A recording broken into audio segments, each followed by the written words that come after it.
So now we'll be talking about the movement against outsiders. इसमें हम specifically बात करेंगे कि असम में क्या प्रॉब्लम हुई थी. तो बेसिकली पहले क्या हुआ था कि हमें ना लार्ज स्केल माइग्रेशन देखने को मिली थी टू द नॉर्थ ईस्ट, जिसकी वजह से एक स्पेशल काइंड ऑफ प्रॉब्लम हमें देखने को मिलती है, जहाँ पे कि जो लोकल कम्युनिटीज़ होती है ना, वो जो लोग होते हैं उनको एज आउटसाइडर्स या माइग्रेंट्स की तरह देखती हैं. अब ये माइग्रेंट्स जो होते थे या तो ये इंडिया से होते थे या अब्रॉड से होते थे. इनको एज एनक्रोचर्स देखा जाता था ऑन स्कार्स रिसोर्सेज, जैसे कि लैंड हो गया. ऑल्सो ये जो लोग होते थे ये पोटेंशियल कॉम्पिटिटर्स होते थे एम्प्लॉयमेंट अपॉर्चुनिटीज़ के लिए और पॉलिटिकल पावर के लिए. तो ये जो इशू है इसने पॉलिटिकल और वायलेंट फॉर्म भी ले लिया था.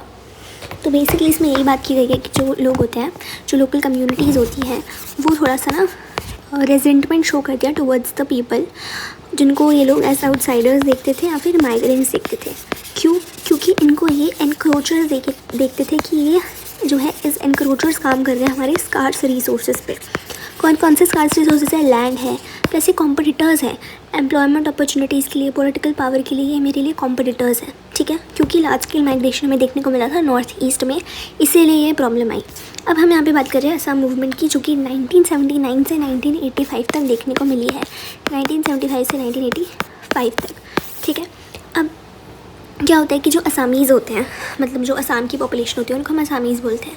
तो असामीज़ ऐसे सस्पेक्ट करते हैं, ऐसे शक करते हैं कि बहुत ही लार्ज ह्यूज नंबर्स में इलीगल बंगाली मुस्लिम सेटलर्स आ रहे हैं फ्रॉम बांग्लादेश. आपको पता है ये हमारा इंडिया है यहाँ पे, और ये वाला जो पार्ट है बांग्लादेश है, यहीं पे ऊपर ये मेघालय और फिर असम है. तो उनको लग रहा था कि बांग्लादेश से ना इलीगली कुछ बंगाली मुस्लिम्स आ रहे हैं. ठीक है, और ये बहुत ही बड़े अमाउंट में आ रहे हैं. तो उनको लग रहा था कि unless these foreign nationals are detected and deported, they would reduce the indigenous Assamese into a minority. कि अब तो हमें बहुत ज़्यादा हो रहा है, अब तो हमें इन्हें आइडेंटिफाई करना पड़ेगा, इन्हें डिटेक्ट और डिपोर्ट करना पड़ेगा, अदरवाइज़ जो हमारी खुद की जो ओरिजिनल जो इंडिजिनस असामीज़ पॉपुलेशन है वो कम हो जाएगी और ये लोग ज़्यादा हो जाएंगे. प्लस कुछ इकोनॉमिक इश्यूज़ भी थे, जैसे कि पावर्टी थी और अनएम्प्लॉयमेंट था, डिस्पाइट द फैक्ट कि असम में काफ़ी अच्छा नेचुरल रिसोर्सेज आपको देखने को मिलेगा, ऑयल, टी, कोल. इसके बावजूद भी उन्हें पावर्टी और अनएम्प्लॉयमेंट देखने को मिल रही थी. तो इन लोगों को लग रहा था कि ये जो पीपल है ना, they are draining the state's resources without giving any benefit to the actual people of Assam. तो ये प्रॉब्लम समझ में आ गई कि प्रॉब्लम क्या थी, कि इलीगल बंगाली मुस्लिम्स आ रहे थे बांग्लादेश से और वो जो है नेचुरल रिसोर्सेज यहाँ पे यूज़ कर रहे थे. असामीज़ पॉपुलेशन को कोई बेनिफिट नहीं हो रहा था despite the existence of these natural resources. जो वाइड स्प्रेड पावर्टी है, एम्प्लॉयमेंट है, अनएम्प्लॉयमेंट है, ये देखने को मिलती है. इकोनॉमिक इशूज़ थे, साथ ही साथ बड़ा इशू था कि ये रिड्यूस कर देंगी the indigenous Assamese into a minority. अब क्या होता है 1979 में all Assam students union AASU, एक स्टूडेंट्स ग्रुप होता है जो किसी पॉलिटिकल पार्टी से लिंक्ड नहीं है. ये एक एंटी फॉरेनर मूवमेंट को लीड करते हैं. ये मूवमेंट था against illegal migrations, against domination of Bengalis and other outsiders and against faulty voters register. जो फॉल्टी वोटर्स रजिस्टर था इसमें लैक्स ऑफ इमिग्रेंट्स के नेम्स थे. तो ये जो मूवमेंट था क्या डिमांड कर रहा था कि जितने भी आउटसाइडर्स हैं who had entered the state after 91 should be sent back.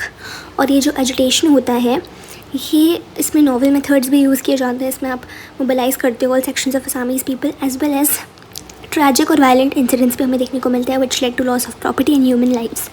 सो ये जो मूवमेंट है, it basically try to blockade the movement of trains and the supply of oil from Assam to refineries in Bihar.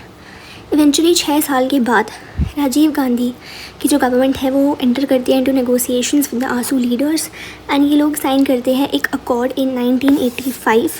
इस अग्रीमेंट के हिसाब से जो भी फॉरेनर्स असम में माइग्रेट किए after the Bangladesh war, they were to be identified and reported. And जब ये कंप्लीट हो जाता है तो आसू जो है और एक है असोम गण संग्राम परिषद, ये इनको ऑर्गेनाइज़ करते हैं, एक रीजनल पॉलिटिकल पार्टी फॉर्म करते हैं असोम गण परिषद के नाम से. और ये पार्टी पावर में आती है 1985 में. ये दो चीज़ें वादे करती है, एक तो ये गोल्डन आसाम बिल्ड करेंगे, प्लस ये प्रॉब्लम सॉल्व करेंगे ऑफ द फॉरेन नेशनल जो प्रॉब्लम है इनकी. बस अम्माकोर जो है वो पीस तो ले आता है, but change the face of politics in Assam. Did not solve the problem of immigration, और जो इशू था आउटसाइडर्स का, it continues to be a live issue in the politics of Assam. ठीक है, इसके अलावा ना एक एग्जांपल ये त्रिपुरा का, कि त्रिपुरा में जो ओरिजिनल इन्हेबिटेंट्स हैं वो माइनॉरिटी बन चुके हैं अपने ही लैंड में. ठीक है, क्योंकि यहाँ पे आपको चकमा रेफ्यूजीज़ देखने को मिल जाएंगे from the Mizoram and Arunachal Pradesh. तो ये है हॉस्टिलिटी है लोकल पॉपुलेशन की टुवर्ड्स द चकमा रेफ्यूजीज़। तो असम बेसिकली इसी चीज़ फेयर करता था कि त्रिपुरा की तरह हमारी हालत ना हो जाए। प्लस ये एक फ्लो चार्ट है टू रिवाइज थोड़ा सा इन्फॉर्मेशन जो कि इम्पोर्टेंट है। लाइक असामीज़ जो थे उन्होंने सस्पेक्ट किया कि huge number of illegal Bengali Muslim settlers हमें देखने को मिल रहा है बांग्लादेश से। दो प्रॉब्लम्स हैं, एक तो ये हमें माइनॉरिटी में रिड्यूस करनी है, प्लस इकोनॉमिक इशूज़ है जैसे कि पावर्टी अनएम्प्लॉयमेंट, और ये इशूज़ है despite the existence of natural resources.